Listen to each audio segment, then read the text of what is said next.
드디어 오늘 우리는 요한계시록의 이제 결론부에 들어서는데, 요한계시록 17장부터 이 결론의 이야기들이 진행됩니다.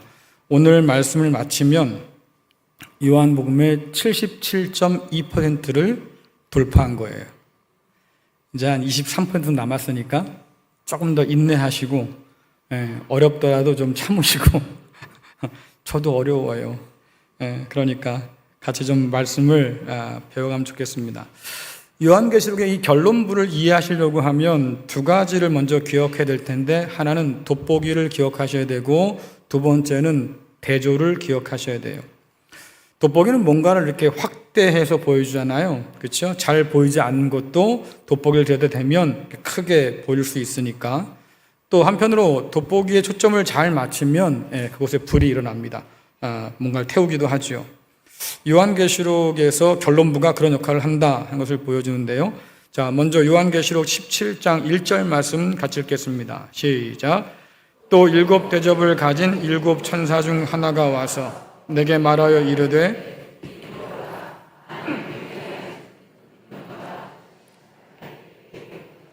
아멘. 자, 일곱 대접 심판을 시행하는 천사, 이미 일곱 대접 심판은 16장에 기록이 되어 있는데 17장에서도 그 심판이 계속 이어지고 있다는 것을 보여주고, 그러면 17장에서는 이제 뭘 다루고자 하는 거냐라고 하니까 큰 음녀가 받을 심판이라고 얘기합니다. 다시 말하면 특정 대상에 대한 심판을 보다 더 세세하게 우리에게 보여주는 본문이 17장, 18장이다 하는 얘기예요. 그래서 마치 그림의 한 부분을 확대해서 보는 것처럼 돋보기 같이 그렇게 이야기를 확장시켜서 좀 더 세부적으로 보게 한다라고 하는 것이고, 그 이야기가 하필 말씀드린 것처럼 렌즈에 초점을 맞추면 불이 일어난 것처럼 심판의 이야기가 기록되어 있다고 하는 거죠. 두 번째로 여러분들이 기억할 것이 대조인데요. 이 대조는 크게 두 가지가 있습니다. 도시 대 도시, 여자 대 여자 이렇게 대조를 하는데, 하나는 큰 바벨론과 새 예루살렘이 대조되어 나타나고요. 또 하나는 음녀와 신부로 단장한 여인이 등장하는데, 그것은 교회 공동체를 얘기하겠지요. 그래서 사탄에 속한 자와 하나님께 속한 자, 이 둘이 결국 엇갈려서 드러나고요. 그리고 그들의 운명이 어떻게 달라지는지 성경은 우리에게 보여주고 있습니다. 이제 많은 물 위에 앉아 있다고 하는 이 음녀의 정체가 궁금한데, 자, 요한계시록 17장 5절, 15절, 18절 세 절을 함께 읽겠습니다. 시작. 그의 이마에 이름이 기록되었으니 비밀이라, 큰 바벨론이라, 땅의 음녀들과 가정한 것들의 어미라 하였더라. 또 천사가 내게 말하되 내가 본 바 음녀가 앉아 있는 물은 백성과 무리와 열국과 방언들이니라. 또 내가 본 그 여자는 땅의 왕들을 다스리는 큰 성이라 하더라. 아멘. 오늘 말씀이 17장 전체를 다루잖아요. 제법 긴 이야기를 다루게 됩니다.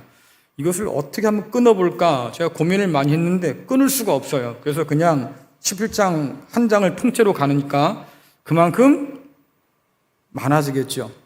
제가 어저께 원고 초고를 쓰고 나서 보니까 20페이지였어요. 그래서 밤새도록 줄여가지고요, 14페이지 정도 줄여놨으니까 조금 긴장하시고, 그리고 설교가 길면 제 말이 좀 빨라집니다. 그것도 좀 이해하세요. 왜냐하면 시간이 넘으면 혼나요. 그래서 일단 시간 안에 맞춰보려고 애를 쓸 테니까 좀 빠르더라도 따라오시면 좋겠어요. 자, 많은 물 위에 앉은 이 음녀의 이름이 큰 바벨론이다 라고 했는데, 그림 하나 보여주시겠습니까? 네, 저 사진이 그림이죠. 그림이 옛날 고대 바벨론 도시를 재현해서 그려본 거예요. 아마 이랬을 거다. 그런데 큰 강이 흐르죠. 저 강이 유프라테스 강인데, 저 바벨론이란 도시는 그 강을 도시 한복판으로 끌어들였습니다. 그래서 도시 곳곳에 운하를 만들었어요. 그래서 그 운하에 배를 띄워서 신속하게 이동할 수 있도록 만들었죠. 그 운하길을 통해서 물류가 흘러가고 사람들이 흘러가는 그런 아주 큰 도시, 그래서 바벨론을 물 위의 도시다 이렇게 얘기했었어요.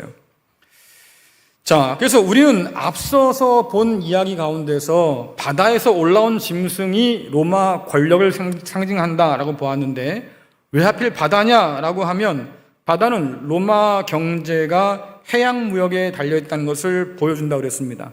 먼 나라에 가서 탈취한, 빼앗은 그런 모든 자원들을 배로 신속하게 이동했기도 했고, 그리고 로마와 교역하기를 원하는 많은 나라들이 뱃길을 통해서 로마와 무역을 해서 로마의 부를 함께 나누어 가지는 사건들을 우리가 이미 살펴보았습니다.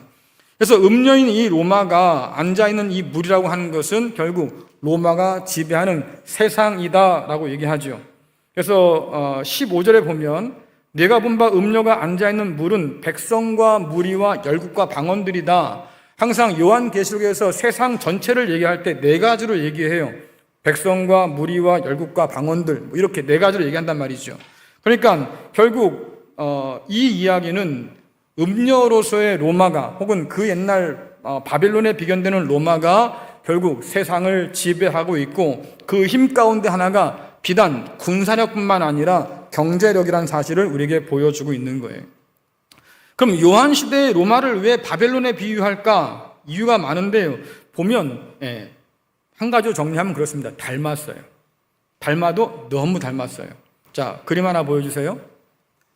자, 바벨론과 로마가 등장하는데요. 바벨론도 우상 숭배의 천국이었지요. 그리고 무역과 사치가 향락이 가득했던 곳이기도 했고, 예루살렘을 파괴했던 곳이기도 하고요. 그리고 성도를 핍박한 곳이 바벨론입니다.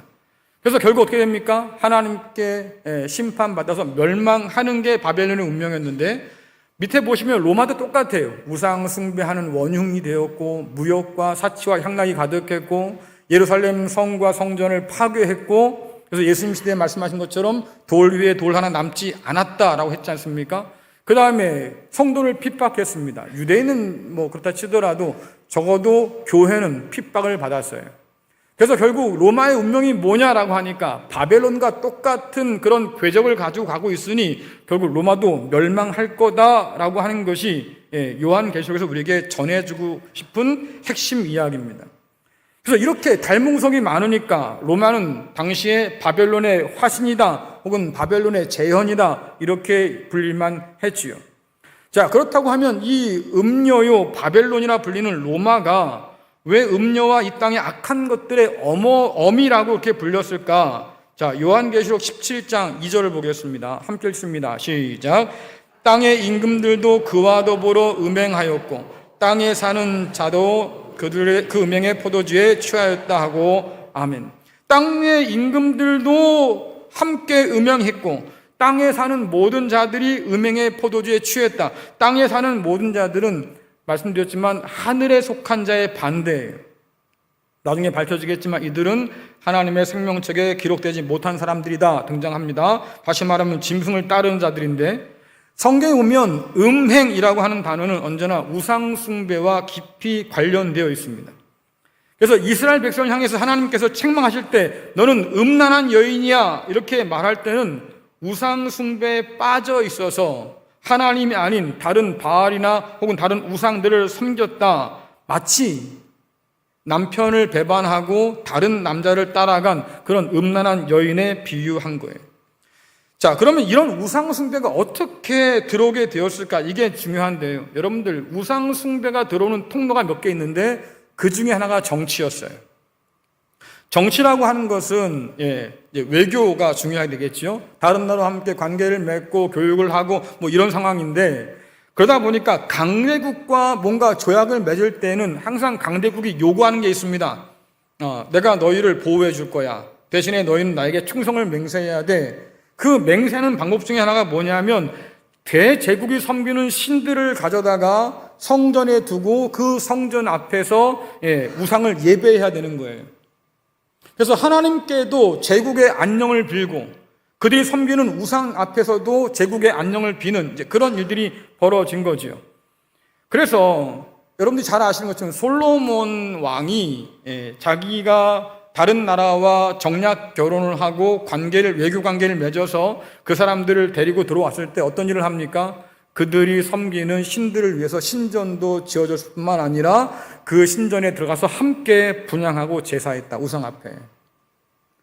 그 다음에 잘 아시는 아합이 이세벨을 맞이하여서 어떠한 일이 벌어집니까? 이세벨이 섬기는 바알 숭배가 온 이스라엘 백성 가운데 퍼졌다.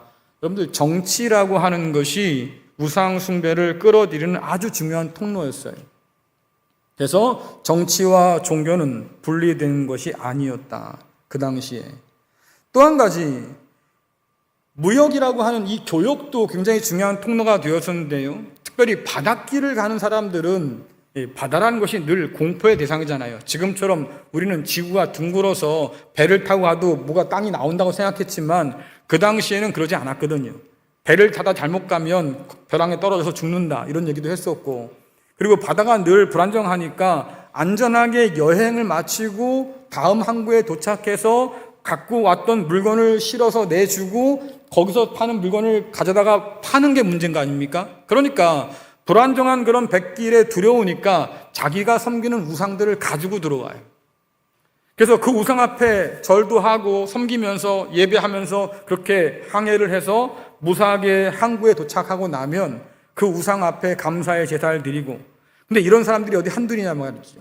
그러니까 각 나라에서 오는 사람들이 제다다 각자의 신들을 가지고 항구로 모이는 거예요. 그러니까 그 항구에는 각 나라의 모든 신전들이 있었고, 그 신을 위해서 드리는 제사들이 있었고, 그리고 그 신을 믿으라고 포교하는 사람들이 있었다, 그 말이죠. 그래서 여러 종교들이 만나고 섞이는 것이 바로 항구였다. 당시 로마는 아까 말씀드린 것처럼 로마 황제 숭배나 혹은 우상 숭배를 아주 강요하는 곳이었습니다.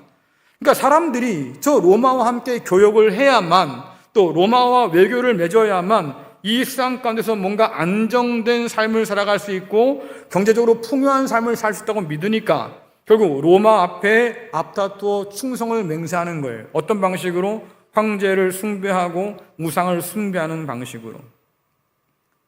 그래서 이 모든 우상 숭배의 핵심에 누가 있느냐라고 하니까 결국 로마가 있었다. 바벨로니오 음녀라 불렸던 이 로마가 결국 이 모든 우상 숭배의 중심에 있었다. 그래서 근원이라고 하는 의미를 가지고 어미라고 얘기를 하는 거예요.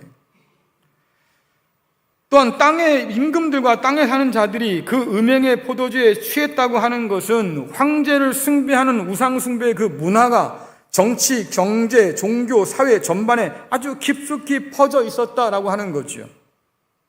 여러분, 우리가 이미 배웠던 것처럼 우상 숭배를 하지 않고 황제 숭배를 하지 않으면 그 마을에서, 그 도시에서 장사를 할 수가 없었어요. 또 황제를 숭배하지 않는 것은 정치적으로 반역죄를 저지르는 일이었어요. 그러니까 종교라고 하는 것이 경제에도 아주 심각한 영향을 미쳤고, 또 정치에도 심각한 영향을 미쳤고, 삶의 전반 가운데 아주 깊숙이 스며들어 있다는 것을 보여주는 거죠. 그것을 취했다고 하는 표현으로 얘기하고 있는 거예요. 자, 요한계시록 17장 3절, 4절, 6절 함께 읽겠습니다. 시작. 곧 성령으로 나를 데리고 광야로 가니라. 내가 보니 여자가 붉은빛 짐승을 탔는데 그 짐승의 몸에 하나님을 모독하는 이름들이 가득하고 7 머리와 10 뿔이 있으며, 그 여자는 자줏빛과 붉은빛 옷을 입고 금과 보석과 진주로 꾸미고 손에 금잔을 가졌는데 가증한 물건과 그 음행의 더러운 것들이 가득하더라. 또 내가 보매 이 여자가 성도들의 피와 예수의 증인들의 피에 취한지라. 내가 그 여자를 보고 놀랍게 여기고 크게 놀랍게 여기니. 아멘. 사진 한 장 보여주시겠습니까? 네, 그림을 그리면 이런 그림이에요. 자, 한 가지 질문 던집니다. 저런 짐승이 정말로 있을까요? 현존할까요? 아니겠지요. 네, 그러니까 이것은 상징적인 의미를 가진 그림이다 라고 하는 것을 볼 수 있습니다. 많은 물 위에 짐승이 있는데 7 머리가 있고 10개 뿔을 가졌어요. 그리고 그 위에 음녀가 앉아 있다. 자, 음녀가 올라탄 이 붉은 짐승은 하나님을 모독하는 이름들을 가졌다, 이렇게 표현합니다. 그 얘기는 뭐냐면 하나님께 드려 마땅한 그 영광스러운 이름들을 다 자기에게 붙여두었다, 그 말이에요. 그것이 곧 신성모독이다. 그래서 스스로가 하나님인 척하는 거지요. 스스로가 권세자가 된 것처럼 행동하는 거예요. 자, 근데 이런 모습들은 당시 로마 황제들이 자기를 스스로 신이라 선언하고 자기의 신상을 만들어서 사람들에게 절하게 했던 그거와 같은 맥락이다 하는 거지요. 그래서 사람인 주제에 하나님인 척하고 신인 척 주장해서 마치 신이라도 된 것처럼 그렇게 행동했던 그것을 참남하다 말하고 신성모독이라고 말하는 거예요. 붉은 짐승 위에 앉아있는 이 음녀는요, 아주 화려하게 치장했습니다. 그렇잖아요. 온갖 보석들, 또 붉은 옷, 자줏빛 옷감, 굉장히 고가의 그 당시에 그런 옷감들인데 그것을 자신을 치장했어요. 그런데 그렇게 치장해서 화려하고 매혹적으로 보여서 많은 사람들을 유혹할 만하다. 결국 음녀란 얘기잖아요. 신랑을 위해 단장한 신부 같은 여인이 아니고요. 우상 숭배에 취해 있는 이 음녀는 결국 유혹자로 등장한다. 그 손에 금잔이 들려 있는데 온갖 음란하고 더러운 것들이 가득 담겨 있다 그랬어요. 그러면 그렇게 금잔에 채워진 온갖 음란하고 더러운 게 도대체 뭐냐라고 하니까 결국 우상 숭배, 황제 숭배로 인해서 그리스도 예수를 믿는 성도들을 죽이고 핍박해서 그 피가 가득 찼다 그러잖아요. 그러니까 예수님의 증인들의 피, 성도들의 그 피를 흘리기를 그들이 즐겨했다. 그래서 짐승에 올라탄 이 음녀가 마치 승리에 도취된 것처럼 성도의 피를 마셨고 그와 함께 나눈 사람들이 누굽니까? 함께 했던 세상의 많은 왕들, 그리고 땅에 속한 사람들, 결국 세상이 그리스도 예수에 대적해서 하나님께 대적해서 핍박하고 괴롭게 했다는 것을 보여주는 거지요. 그런데 말씀을 읽다 보면 좀 이상하잖아요. 천사가 뭐라고 그래요? 내가 음녀가 심판받는 것을 보여줄게, 알려줄게. 분명히 이렇게 말했단 말이에요. 근데 말씀을 듣다 보니까 심판을 받는 장면보다는 어떤 장면이 더 크게 등장합니까? 마치 피에 굶주린 음녀가 말입니다. 짐승과 함께 승승장구하는 모습을 보여줘요. 세상을 쥐락펴락하기도 하고 하나님의 교회를 핍박하기도 하고 말입니다. 온갖 화려한 것들을 다 치장해서 누리면서 세계 최고의 권력자의 모습으로 그렇게 살아가는 모습들을 보여주잖아요. 그러니까 요한이 놀랄 수밖에 없는 거예요. 그런데 이런 요한한테 천사가 한술 더 떠서 정말로 믿기 어려운 이야기를 꺼내주지요. 자, 요한계시록 17장 8절 말씀을 함께 읽겠습니다. 시작.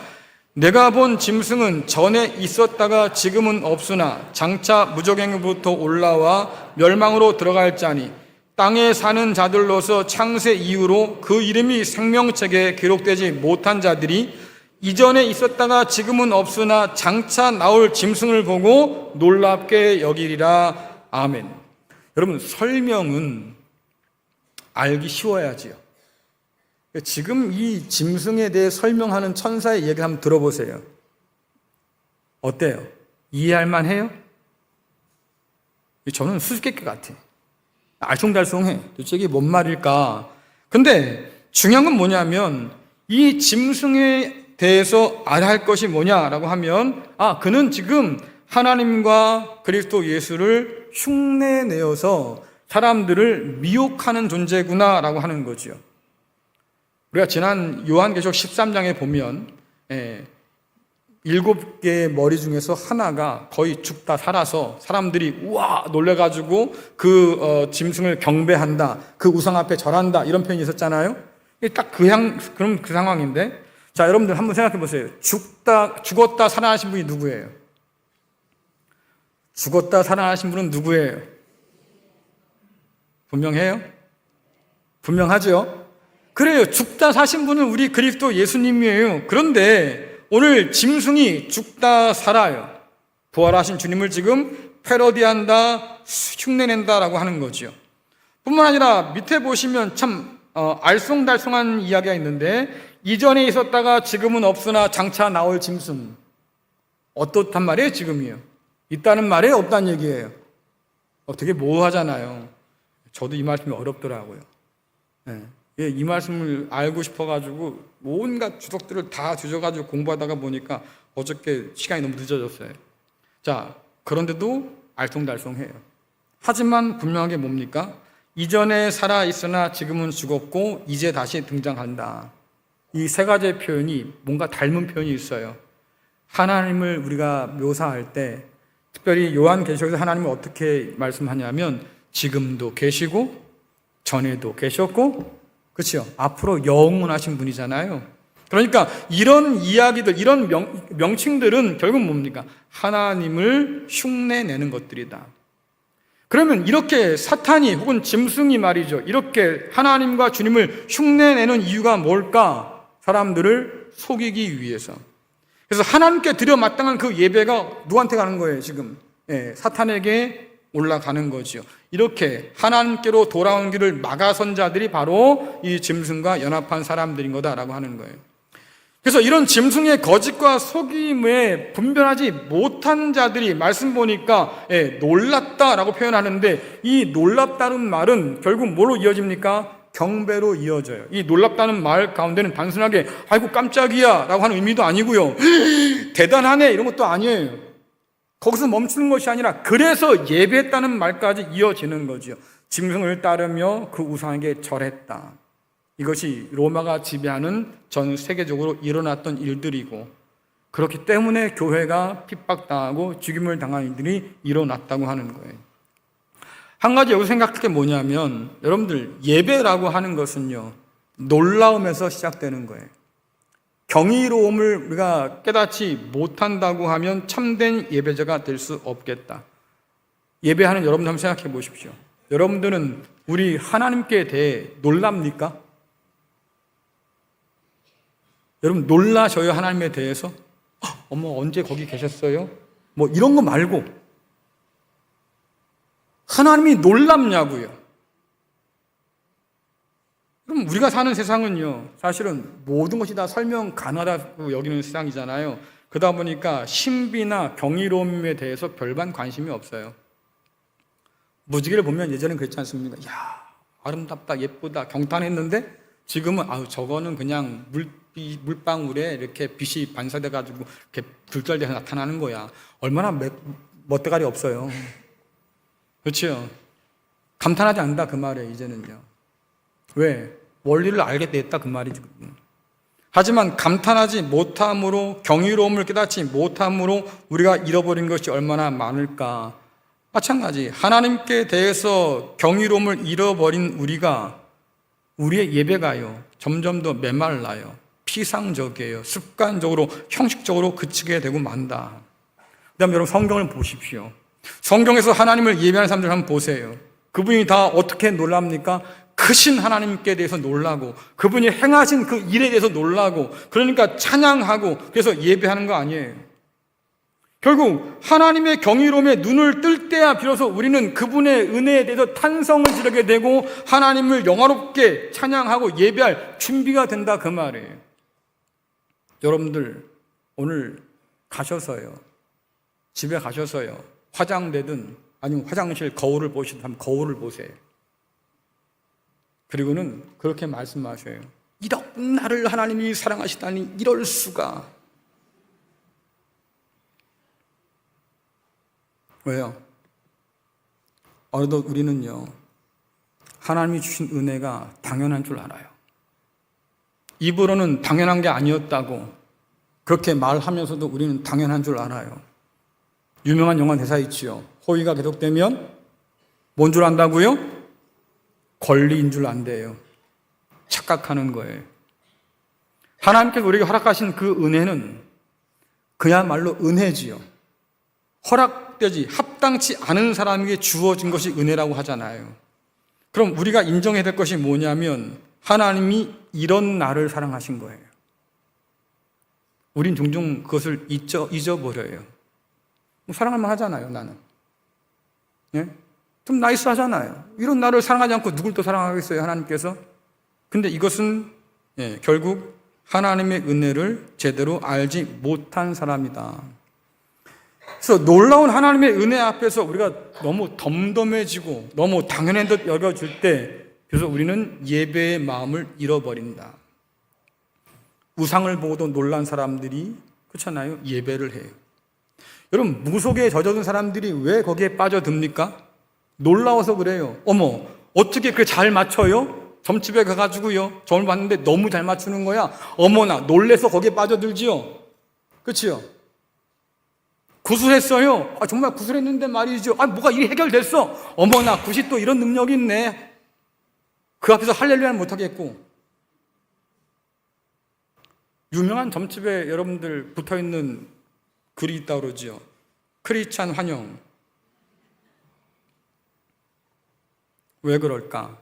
여러분, 귀신에게 놀래도 귀신을 섬겨요. 하나님께 경탄하지 못하면 하나님을 온전히 예배할 수 없어요. 하나님께서 우리에게 베푸신 은혜가 얼마나 놀라운 것인지 다시 한번 깨닫고 그 하나님 앞에 예배하는 우리가 될 수 있기를 간절히 축원합니다. 어쨌든 그들이 짐승의 거짓에 속는 이유가 있어요. 땅의 사람들이, 또 세상의 왕들이 말입니다. 이런 짐승의 거짓에 속는 이유가 뭘까? 말씀 보니까 생명책에 기록되지 않았기 때문에. 그 말은 뒤집으면 하나님을 믿지 못해서 거짓을 분별할 지혜가 없기 때문에 분별하지 못한 거다. 그러니 그 가짜에 속고 우상 앞에, 귀신 앞에 절하며 사는 거다라고 얘기하는 거죠. 자, 요한계시록 17장 9절에서 11절 말씀 같이 읽겠습니다. 시작. 지혜 있는 뜻이 여기 있으니 그 7머리는 여자가 앉은 7산이요 또 7왕이라. 5은 망하였고 하나는 있고 다른 하나는 아직 이르지 아니하였으나 이르면 반드시 잠시 동안 머무리라.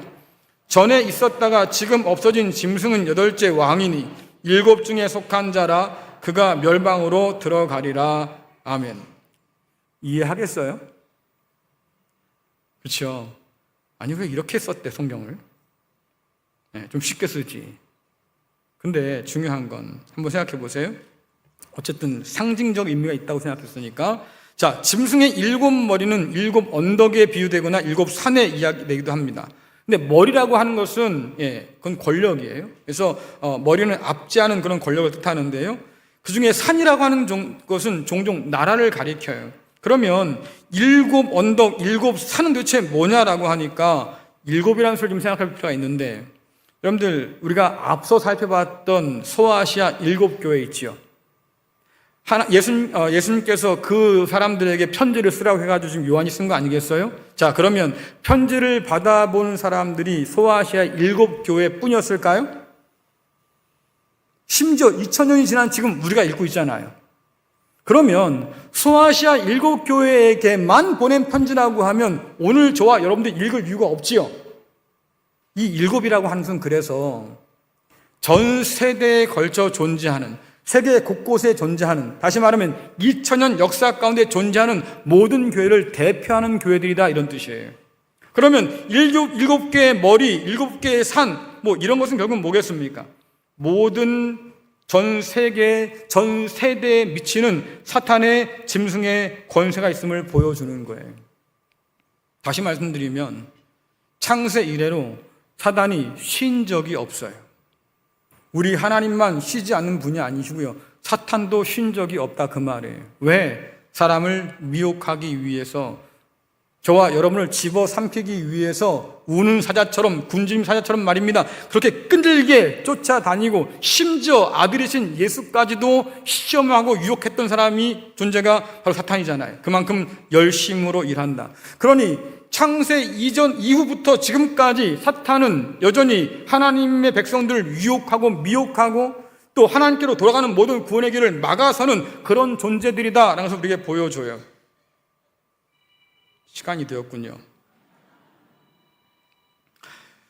또한 숫자 8이라고 하는 것, 7이 여러분들 상징의 수라고 하면 8도 상징의 수인데, 초대교회에서 이 8이라고 하는 숫자는 굉장히 의미 있는 숫자입니다. 자, 여러분들 예수님이 부활하신 날이 언제입니까? 예수님이 부활하신 날이 언제예요? 그걸 내가 어떻게 알아요? 맞아요, 몰라요. 날짜를 알 수가 없지요. 그런데 중요한 건 뭐냐면 성경이 보니까 안식 후 첫날이에요. 그럼 안식일은 며칠째예요? 7일이잖아요. 그렇죠? 7일째 다음 날이 8일이라는가? 우리나라 말로 말하면 주일이 그 8일이에요. 주님이 부활하신 날이 곧 8일이고요. 또 부활하심으로 말미암아서 새 창조를 시작하신 날이 8일이에요. 그러니까 그 옛날 주일을 뭐라고 얘기했냐면 제8요일 이렇게 얘기했어요. 그만큼 팔자가 우리 교회에서는 중요하다 그 말인데, 자, 문제는 짐승이 이 부활하신 주님을 흉내내서 결국 사람들을 계속해서 속인다라고 말하는 거지요. 세대가 아무리 흘러도 주님 오신 날까지 사탄의 이런 속임은 여전할 거고, 또 세상을 쥐락펴락하고자 하는 그의 권세도 여전할 거다라고 얘기하는 거예요. 그래서 주께서 뭐라고 말씀하십니까? 그리스도가 여기 있다 저기 있다 해도 니들 속지 마라.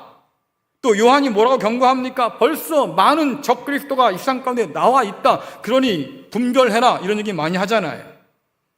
그렇기 때문에 이미 죽은 5 왕이 누구냐? 이름을 알 이유가 없어요. 살아있는 그 한 왕은 또 누구냐? 혹은 7째 혹은 8째 그 왕의 이름은 도대체 뭐냐? 특정하는데 시간 낭비할 이유가 없다고요. 왜? 그걸 특정하지 않아서 요한도 지금 그 이름을 밝히지 않은 거잖아요. 다시 말하면 그 사악한 존재는 오늘날도 있고요. 우리가 주님 오시기 전이라고 하면 우리 다음에도 여전히 그들은 존재한다. 그래서 거짓된 그런 잘못된 종말론에 빠진 사람들은 이 사람들이 도대체 누구냐에 골몰해요. 근데 요한은 관심 없어요. 그게 누구냐가 중요한 게 아니에요. 그가 지금 말하고 싶은 건 뭡니까? 여전히 사탄은 우리 가운데 활동하고 있다. 하나님을 대적하는 지상의 악한 권세는 주님께서 오시기 전까지 세상을 거머쥐고 교회를 핍박하고 하나님의 복음의 길들을 방해할 거다. 그 사탄은 말입니다. 어느 시대 어느 곳에서든지 그리스도 예수를 흉내내어서 사람들을 미혹할 것이고 거짓을 따르게 할 거다. 이렇게 지금 경고하고 있는 거예요. 문제는 그래도 우리에게 위로가 되는 게 뭐냐면 잠시다. 하지만 그때는 잠시다라고 하는 거죠. 자, 요한계시록 17장 12절부터 13절 말씀 같이 읽겠습니다. 시작. 내가 보던 10뿔은 10왕이니 아직 나라를 얻지 못하였으나 다만 짐승과 더불어 임금처럼 한동안 권세를 받으리라. 그들이 한 뜻을 가지고 자기의 능력과 권세를 짐승에게 주더라. 아멘. 짐승의 10뿔은 또 10왕이라고 하는데 이 사람들은 누구냐라고 하니까 짐승의 협력자들이에요. 또 앞에 본 것처럼 음녀와 함께 음행했던 그런 자들이죠. 그들이 왜 모여들었을까? 하나님을 대적하기 위해서 모여들었다. 그래서 말씀 보니까요, 짐승과 더불어서 그들이 한 몸이 되었다. 한동안 하나가 되었다. 이런 뜻이 있어요. 이때 하나가 되었다고 하는 이 표현은 완벽하게 일치단결했다. 내 마음이 자네 마음이고 자네 마음이 내 마음이네. 딱 들어맞았다. 일심동체가 되었다. 여러분 잘 쓰는 말처럼 R36이야. 약간 이런 관계가 되었다고 한 얘기지요. 자, 그들이 그렇게 합력해서 뭘 하느냐? 악을 이루어요. 하나님을 대적하고 교회를 핍박하고 복음을 방해하고 악을 이루어요. 그런데 성경에 보니까 그것은 한동안일 뿐이다. 이 한동안이라는 이 단어는 그 당시에 가장 짧은 시간을 나타내는 표현이었습니다. 여러분, 우리 시대에 짧은 시간을 나타내는 표현이 뭐가 있을까요? 네? 짧은 시간을 나타낼 때 뭐라고 표현해요? 찰나. 그렇죠. 찰나는 불교 용어예요. 괜찮아요. 우리가 그냥 다 쓰는 거니까 상관없어요. 근데 또 다른 게 뭐 있을까요? 네? 사람들요, 오늘 가서 귀 좀 팔겠어요. 순식간에. 네. 눈 깜빡할 사이에, 그런 뜻이에요. 아주 짧은 시간. 그러면 한번 생각해 보세요. 사탄이 위력을 발휘하고 짐승이 그 권세를 가지고 호령하고 있고 음녀가 사람들을 미혹해서 말입니다, 진리에서 떠나게 만든다고 하는 이 시대가 성경 뭐라고 그래요? 잠시 동안이야. 하나님이 정하신 때까지만이야.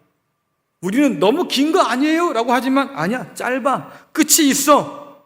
그건 뭐예요? 지나가는 시간이야.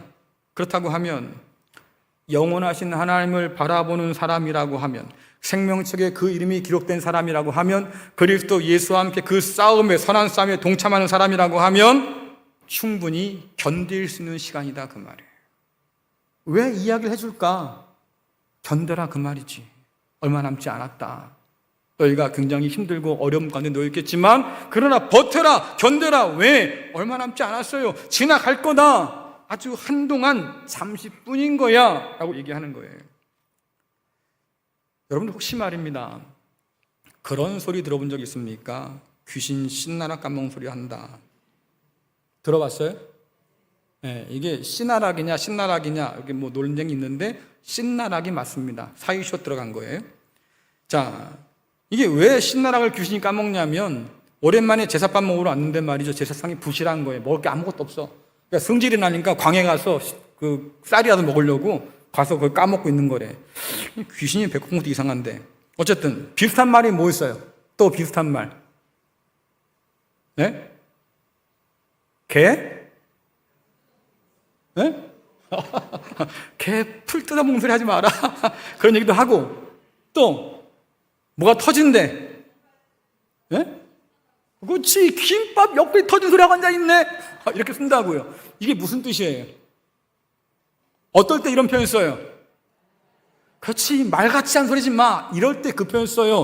허무맹랑한 말을 할 때, 믿기지 않는 이야기를 들을 때 보통 우리는 그런 얘기 한다고요.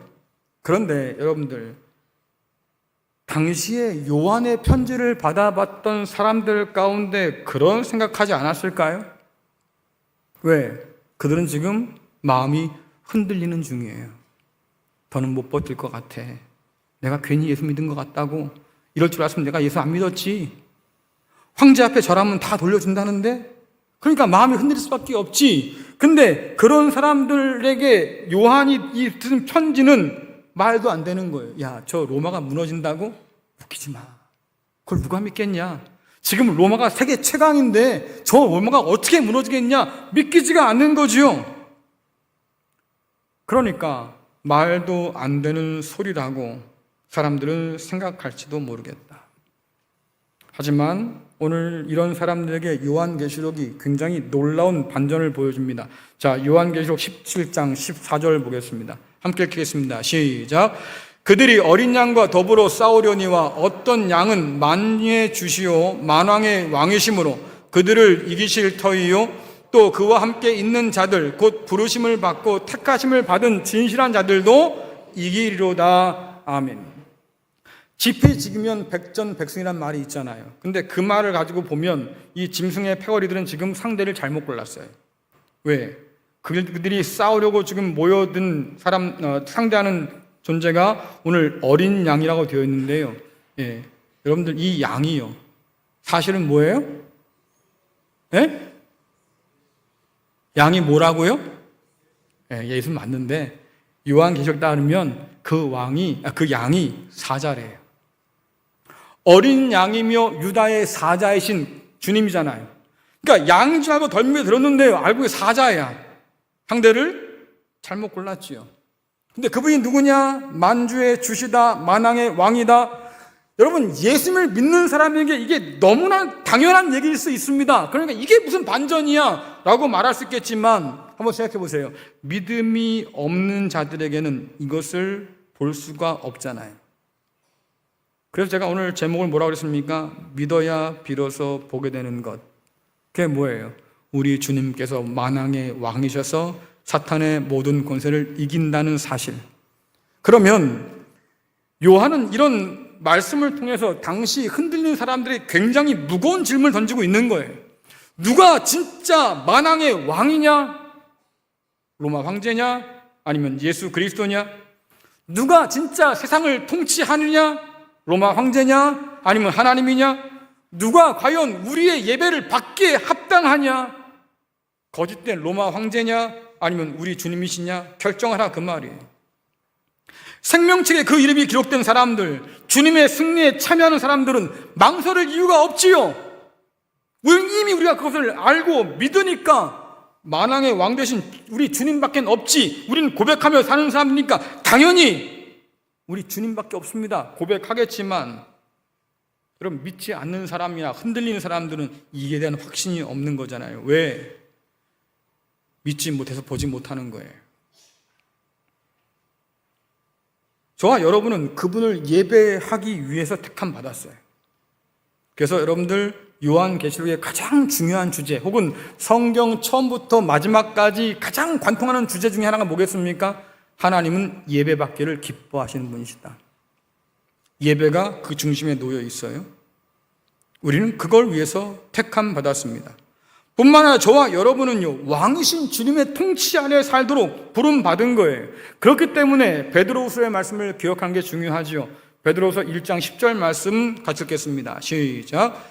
그러므로 형제들아 더욱 힘써 너희 부르심과 택하심을 굳게 하라. 너희가 이것을 행한즉 언제든지 실족하지 아니하리라. 실족할 기회가 있어요. 넘어질 기회가 있다고요. 세상 유혹 앞에 힘든 삶 속에서 흔들리고 무너지기도 하겠지요. 근데 뭐라고 그래요? 굳게 해야 돼. 뭐를? 우리의 부르심과 우리의 택하심을, 하나님께서 우리를 부르시고 택하신 이유가 뭡니까? 예배하라고, 하나님께 충성을 다하라고, 그래서 그 나라의 백성으로 살라고. 그래서 이것을 굳게 붙들면 우리는 넘어지지 않는다. 왜? 하나님이 우리를 세상 끝날까지 굳게 지키실 테니까. 이 사실은 믿어야 보이는 거잖아요. 여러분들 믿음의 눈이 열렸어요? 이 사실을 보고 계셔요? 그냥 어쩌다가 이 자리에 앉아 있는 게 아니고요. 우리가 주님을 어떻게 대할지를 고민할 필요가 있는 거예요. 그뿐 아니라 또 다른 일이 벌어지는데 악한 자들의 연합에 생각지 못한 균열이 발생합니다. 자, 요한계시록 17장 16에서 17절 말씀 같이 읽습니다. 시작. 내가 본 바 이 열불과 짐승은 음녀를 미워하여 망하게 하고 벌거벗게 하고 그의 살을 먹고 불로 아주 살으리라. 이는 하나님이 자기의 뜻대로 할 마음을 그들에게 주사 한 뜻을 이루게 하시고 그들의 나라를 그 짐승에게 주게 하시되 하나님의 말씀이 응하기까지 하심이라. 아멘. 이상한 일이 벌어진 거예요. 열불과 짐승과 음녀는 아까 말씀드렸잖아요. 일심동체예요. 일치단결한 사이입니다. 그런데 오늘 보니까 마음이 바뀌었어요. 열불과 짐승이 음녀를 미워한다. 그래서 어떻게 합니까? 망하게 하고 벌거벗게 하고 그 살을 먹고 불로 아주 살라버린다. 굉장히 잔인한 표현인데 이것이 사람이라고 생각하니까 그런 표현이 있는 거예요. 하지만 여러분, 큰 성에 관한 이야기를 한번 생각해 보세요.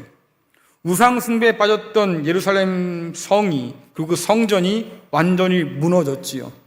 약탈당했습니다. 불태움을 당했어요. 그 표현이에요. 너희가 무너뜨린 예루살렘처럼 너희도 그렇게 망할 거야. 큰 성 바벨론, 너희도 약탈당하고 불사람을 당할 거야. 결국 무너지고 말 거야. 그런데 이 분열이 어떻게 생겼을까 보면 17절에 뭐라 그럽니까? 하나님의 뜻이었어요. 하나님의 섭리 아래 이루어진 일이었어요. 구약 성경에 보면 우상 숭배에 빠진 이스라엘 백성을 악한 바벨론을 통해서 심판하신 하나님을 발견합니다. 하박국이 그래서 승질이 난 거예요. 하나님께. 하나님 어떻게 그럴 수 있습니까? 그래도 우리가 썩어도 준치라고 하나님 백성인데 어떻게 저렇게 나쁜 놈한테 우리의 심판을 맡깁니까? 이건 불공평한 거 아닙니까? 이런 얘기를 하는 거죠. 근데 하나님께서 뭐라고 그래요? 생각해봐라.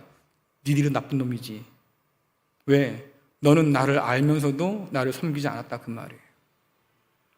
그렇잖아요. 모르고 지은 죄야 하나님 용서도 하시겠지만 버젓이 알고도 그 짓을 했으니 하나님 용서할 리가 없는 거잖아요. 그래서 악한 바벨론을 통해서 하나님을 버리고 우상 숭배했던 더 악한 이스라엘 백성들을 하나님의 심판하신 거예요. 그런데 그렇게 해서 천하를 얻었던 이 바벨론이 교만해지니까 어떡합니까? 하나님께서 그 교만한 바벨론도 심판해 버리셔요. 악을 악으로 심판하시고 악을 선으로 바꾸시는 분이 바로 우리 하나님이시다. 그러니 바벨론, 로마, 너희도 그렇게 망할 거야. 악한 자에 의해서 악한 너희도 무너지게 될 거야. 여러분 정말 놀랍잖아요. 누가 이것을 생각이나 했겠어요? 그러니 오늘 이 모든 것이 하나님의 계획 속에 있다고 얘기하는 것은 결국 뭐예요? 짐승 위에 앉은 음녀가 아니라 보좌 위에 좌정하신 우리 하나님께서 세상을 통치하고 다스리신다. 우리가 때로요, 하나님의 일하심을 다 이해하지 못해서 하나님께 불평하고 원망할 수도 있어요. 하지만 그때라도 우리가 의심해서는 안 되는 것은 하나님의 선하심이에요. 하나님은 다 계획이 있으시고 그 뜻대로 행하셔서 이루어 가시는 분이시다. 그러니 여러분 한번 생각해 보세요. 우리의 삶이라고 하는 것이 내 손도 아니고 남의 손도 아니고 하나님께 달려 있다고 하면 여러분들 이게 얼마나 감사한 일이에요. 우리의 인생이 말입니다. 하나님의 섭리 아래 있다고 하면 이것이 얼마나 찬양할 만한 일이냐 그 말이에요. 내 삶이 내 마음대로 되지 않는 건 당연하겠지요. 그런데 그런 내 삶도 여전히 하나님의 손 아래에 있고 하나님의 섭리 아래에 있다고 하니 이게 얼마나 우리에게 위로가 되고 얼마나 힘이 되냐 그 말이에요. 여러분들 한번 생각해 보세요. 야, 그래도 우린 보통 그래요. 정말 어려운 가운데 처했을 때 그래도 뭔가 신락 같은 끈 하나 발견하면 아우 그래도 이거라도 있어서 다행이야. 그렇죠? 쫄딱 망했는데 말입니다. 옛날에 묻어둔 주식이 있었어. 아우 그거 없었으면 어떡했냐. 큰일 날 뻔했다.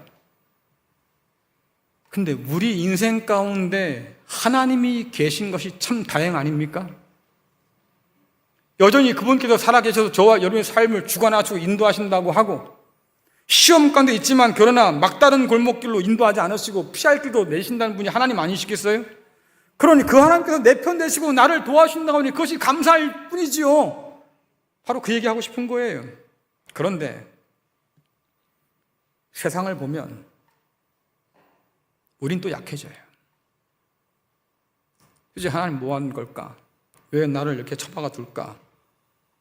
왜 내가 기도한 대로 삶이 이루어지지 않을까? 우린 별의별 생각들을 다 하지만 그러나 말씀드렸지 않습니까? 믿을 때 비로소 보이는 것이 있겠다. 아니, 믿어야만 보이는 것이 있겠다. 그게 뭐예요? 하나님의 섭리, 하나님의 역사, 하나님의 주권이에요. 종종 우리는 세상과 타협하는 그런 경우를 겪지요. 그리고 변명을 늘어놓습니다. 저한테는 선택의 여지가 없었어요. 나는 타협할 수밖에 없었다고요. 하지만 죄송합니다, 여러분들. 선택의 여지가 없었던 게 아니에요. 그 선택을 통해서 내가 감당해야 할 것이 너무나 두려웠던 거지요. 하나님 편에 서면 내가 잃을 게 너무 많은 거예요. 내 욕망대로 내 마음대로 살지도 못하고 말입니다. 하나님께 매이고 묶여 산다고 생각하니까 그게 싫은 거잖아요. 그러니까 우리의 욕망을 부추기는 우상 앞에 절하는 거 아닙니까? 솔직해지셔야지요. 선택의 여지가 없던 것이 아니고요. 예, 선택할 수 있어요. 언제나 우리는 하나님 편에 서기를 선택할 수 있다고요. 하지만 그 선택에 변명의 여지가 없지요. 왜? 선택의 책임을 져야 하고 그 책임을 져야 할 시간이 다가온다고 지금 성경은 얘기하고 있으니까. 그래 다시 한번 생각해 보자고요. 여러분, 우리는 누구를 예배합니까? 우리는 누구를 왕으로 섬겨 살고 있습니까? 오늘 이 땅을 살면서 우리는 누구의 통치 아래 살아간다고 얘기할까? 성경은 우리에게 늘 말하잖아요. 섬길 자를 택해라. 섬길 자를 택해라. 여러분들, 하나님을 신뢰하신다고 하면 믿음으로 앞을 내다보세요. 앞으로 다가올 일들 우리에게 말해주잖아요. 악이 심판당하고 그리스도 예수께서 승리하셔서 그 나라와 그 땅을 우리에게 가져다 준다고 말씀하시니 믿음의 용기를 한번 내보세요. 그래도 우리는 믿는 사람이라고 하잖아요. 남들이 보지 못하는 것을 본다고 말하지요. 믿음으로만 볼 수 있는 놀라운 역사들이 우리 가운데 펼쳐져 있다고 하지 않습니까? 믿음으로 보니까 주님이 승리하셔요. 믿음으로 보니까 세상이 무너져요. 믿음으로 보니까 말입니다. 하나님께서 여전히 통치하시고 우리 삶을 주관하셔요. 그렇다고 하면 편을 잘 정하셔야죠. 여러분, 지는 편에 서고 싶어요? 이기는 편에 서고 싶어요? 여러분 삶을 건다고 하면 지는 데 걸 거예요? 이기는 데 걸 거예요? 그게 지혜예요. 이기는 데 삶을 걷는 게 그게 지혜예요. 이 지혜는 하나님 안에서 생기는 지혜지요. 하나님이 승리하실 거예요. 그 나라를 우리에게 가져다 주실 거예요. 우리가 마지못해서 예수를 믿으면서 그날들을 바라보는 게 아니에요. 믿음으로 그날을 사모하면서 우리가 오늘을 기다리고 있는 거지요. 그러니 여러분들, 이 세상 가운데서 악인이 형통하다고 부러워하지 마세요. 주눅들지 마세요. 우리가 세상을 어떻게 이기겠냐고 걱정도 하지 마세요. 왜? 주님께서 승리하실 거예요. 그러니 그날을 바라보면서 오늘 하나님의 뜻을 따라 살아가는 저와 여러분 될 수 있기를 간절히 축원합니다. 믿음으로만 볼 수 있는 것들을 바라보시면서 여러분 삶을 살아가는 복된 역사 있기를 간절히 축원합니다.